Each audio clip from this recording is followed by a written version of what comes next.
Isang mapagpala at mabiyayang araw po sa ating lahat. Welcome back po dito sa ating YouTube channel at Facebook page. Ako po ang inyong lingkod, Tagapanood TV. Ngayong araw mga tagapanood, bibigyan natin ng komento, reaction, opinion. Ang balitang confirm, Kailin Alcantara na huli na may babae, si Kobe Paras. At yan po'y galing sa channel ni Showbiz Trend Update. Nasa description po yung link ng channel niya. Bisitahin po at pakisubscribe na rin. At wag din pong kalimutan na mag-subscribe dito sa ating channel. At talagang uso po ang hiwalayan mga tagapanood sa showbiz. Kaya wag na natin patagalin to. Simulan na po natin ang ating reaction video sa araw na to mga tagapanood. Let's do this! Welcome back sa aking channel. Kailin Alcantara at Kobe Paras kumpirmadong hiwalay na daw, babaeng may asawa at married ang sangkut sa third party na nakilala ni Kobe sa bar. Gaano ito katotoo? Panuurin at pakinggan ang buong detalye.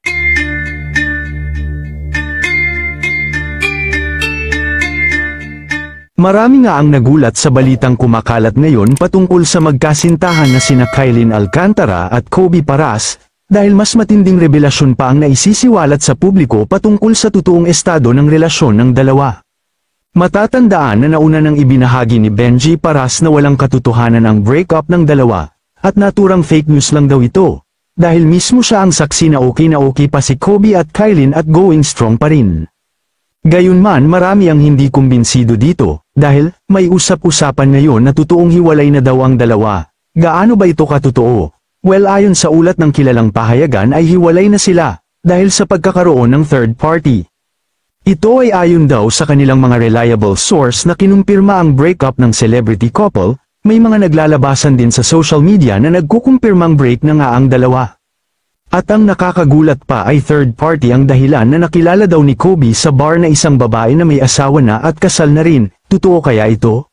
Paglilinaw lang po natin mga ka-showbiz na hindi nanggaling sa atin ang balitang ito, kundi sa mga kilalang pahayagan sa social media, at dun lang po tayo nag-base, pero mas maigi pa rin na marinig natin ang panig ni Kobe at Kailin dahil sila talaga ang magpapatunay kung totoo ba talaga ang balita. Samantala, ayon naman sa pagkukumpirma ng ilang fans ni Kailin, isang babaeng may asawa na ang naging dahilan umano kung bakit nakipaghiwalay ang dalaga kay Kobe, nakaparehas na naiulat ng mga pahayagan. Ayon pa sa paglalarawan sa babae ni Kobe, base sa Instagram page nito, ay maganda at sexy, 2 years na raw nagsasama ang babae at asawa nito. Base sa mga post ng netizens, nagkakilala raw sina Kobe at ang naturang married woman sa opening ng Bando Bar kung saan part owner ang professional basketball player. Ang kwento pa ng fans ni Kailin, nabasa raw ng aktres ang palitan ng mensahe ni Kobe at ng babaeng pamilyado na naging dahilan ng breakup umano ng dalawa. Well, kung totoo nga ito, ay sobrang sakit nito para kay Kailin Alcantara dahil pinagpalit siya sa babaeng may asawa na. Kayo mga ka-showbiz, anong masasabi nyo sa ating showbiz topic ngayon? Nako po mga tagapanood, kung totoo man yung balita na itong babae na ipinalit ni Kobe Paras dito kay Kailin Alcantara, may asawa na, naku po, bakit naman hindi ka nag-iisip, Kobe Paras? Kung totoo po yan, syempre sisirain mo yung relasyon ninyo para lang sirain din yung relasyon ng babae doon sa asawa niya. Napaka-immoral po nun, mga tagapanood. Para sa akin yun, kung totoo po yun kasi syempre may asawa nga po, tapos papatulan mo, magiging kabit ka.